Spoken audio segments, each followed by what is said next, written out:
Magandang araw mga brad. Nakabili ako sa Shopee ng isang gadget para masukat ang konsumo ng kuryente sa pagcha-charge ng ating electric motorcycle. Share ko sa inyo ang result. Let's go! Bradley TV. Let's go. Una sa lahat, bakit nga ba ako bumili ng power meter?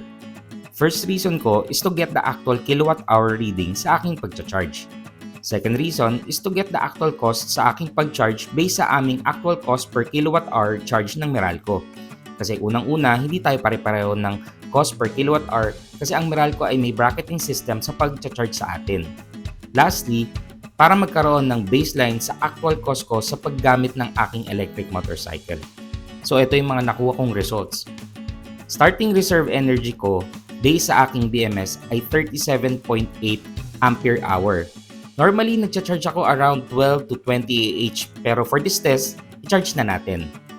Ang gamit kong charger is my standard lithium-ion battery charger na may charging current na 6.3 amperes. Pero kapag lumalabas ako for my long rides, gamit ko ang aking fast charger and I set my charging current at 10 amperes. Pero ang maximum charging current na pwede sa aking battery according to the data ng aking battery cells is 14 amperes.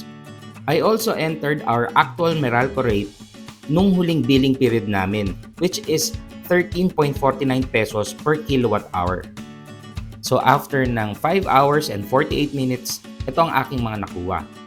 Total energy gain ko in ampere hours is 32.2 sa aking battery. And 3.215 kilowatt hours naman ang nahugot kong kuryente from Meralco. Total cost ko for charging to full charge is 42 pesos and 14 cents or 1.31 pesos per ampere hour. Kung gagamitin ko tong value na to sa average kong 18 ampere hours per 28.5 kilometers balikan Marikina, Quezon City, Marikina, ang cost ko per round trip sa aking daily commute is 23.56 pesos per 28.5 kilometers or 83 cents per kilometer. Hamak na mas mura kaysa sa fuel consumption ng isang 155cc na gasoline engine scooter na may 32.96 km per liter fuel consumption. Ito ay mas matipid by 55%.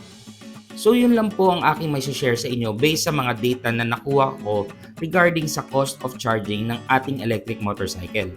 Sa susunod ko ulit na video samahan niyo po ako. Again, I'm your Brad Oli TV. Maraming salamat po. Bye-bye!